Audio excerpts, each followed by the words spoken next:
That's a very powerful statement because you think about it, we're all gifted at something. We're all gifted at something. And if you're lucky, you find that gift out when you're young, right? But what if you reached your mid-30s and your 40s, your mid-40s, and you still don't know what is it that you're gifted at? Well, we're gonna talk about that in today's vlog. I'm gonna shed some light on some things for you to think about so that you can identify your gift and then you can get going and what God had intended for you all along. So stay tuned because you're gonna wanna hear this. The first thing to understand is that whatever your gift is, it's grounded in real life. It's not a title. It's not something that you got from your job or anything like that, although your job may have honed it if you have the right kind of job. But it's something that's grounded in real life. It's something that your coworkers, your friends, your family already lean on you for. So for instance, if you're the type of person that people come to you to vent their problems and share their struggles and stuff like that, then boom, you're that type of person. That's what you do. That's what you're gifted at. People already come to you for this kind of thing. So like Steve says all the time, like if, people come to you because you make the best fried chicken, or you bake the best pies, or somebody always wants you to do their hair or their nails or babysit their children or something like that. This is something that you already do naturally. Now, a lot of times we tend to overlook these things because they come so naturally to us, because you do it without even thinking about it, and you don't realize that this is not a gift. This is not something that everybody does.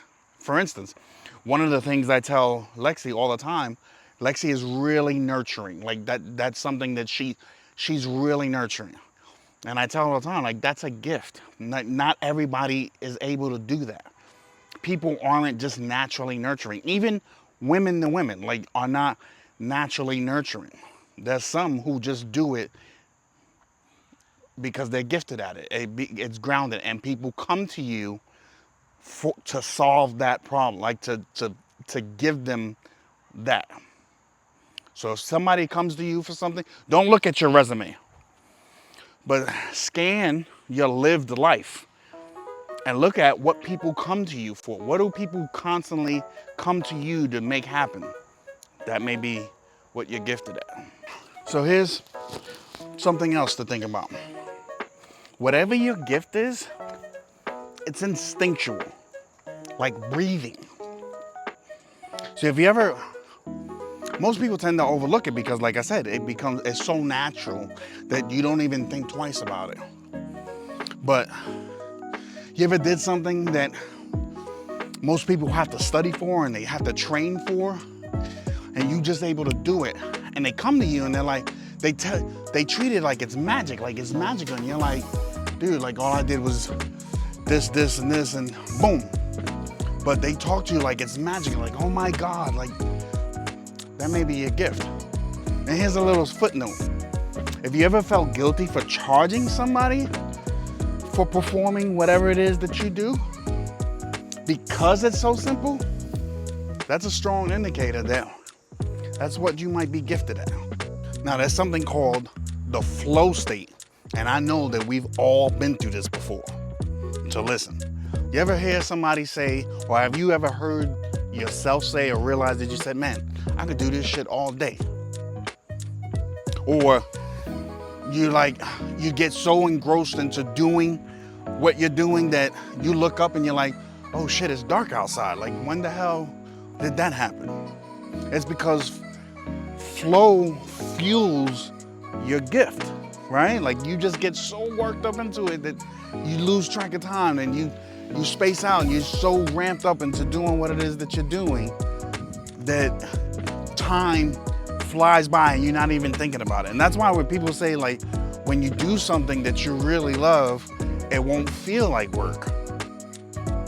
Steve says that, he's like, if you get up in the morning and you're miserable and you hate life and you're in a shitty mood because you gotta go to some job that you're doing, is because you're not living within your gift. Because when you live in your gift, Yeah, like I'm not saying that you'll never work, because it'll be work, but it won't feel like that. It'll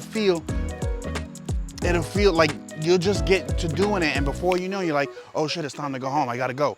Like, so if you ever had that moment where you said to yourself, man, I can do this shit all day, that might be your gift. Now, the last sign in what you might be gifted at, it has transferable value, meaning that the gift is real, it's useful. So if it solves a problem, if it helps somebody, if it makes somebody feel good, whatever. If you ever heard somebody say, man, you should charge for that, or dude, like, you really helped me, like, pay attention, because those are signs that people acknowledging. You know, a lot of us want external validation, right? And some of us even need it. And that's external validation from somebody that you helped or solve the problem for, or something that you didn't even ask for.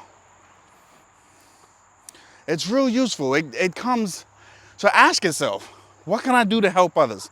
What can I do to solve this problem? What can I do to make things better in this way, or whatever? And it doesn't have to be, you know, some world scheme or something like that. But if you're somebody like Steve, if you tell jokes and you make people laugh, that's a way in which you're making things better, in which you're helping somebody solve from. Because you never know, what seems minuscule to you can be so important to the next person. So pay attention when people say things to, like, man, you should really think about charging for that, or you really helped me with this and that. That's how you know. This is called the gift method. So think about that. Take a few minutes, think about those things. Replay this video back as many times as you need to, and think about, what is it that you do that people come to you for already? And therein lies, like Steve said, like the scripture says, your gift will make room for you. Living in your gift, the best shot at you finding whatever levels of success are meant and right for you. Don't ignore it, because they may be the happiest time in your life. And I tell you what, man, Bishop Jakes says something that I've heard Steve say that made so much sense to me. He said, man, I'd hate to die and never do the thing that I was born to do. So don't let that be you. Find your gift, because it'll make room for you.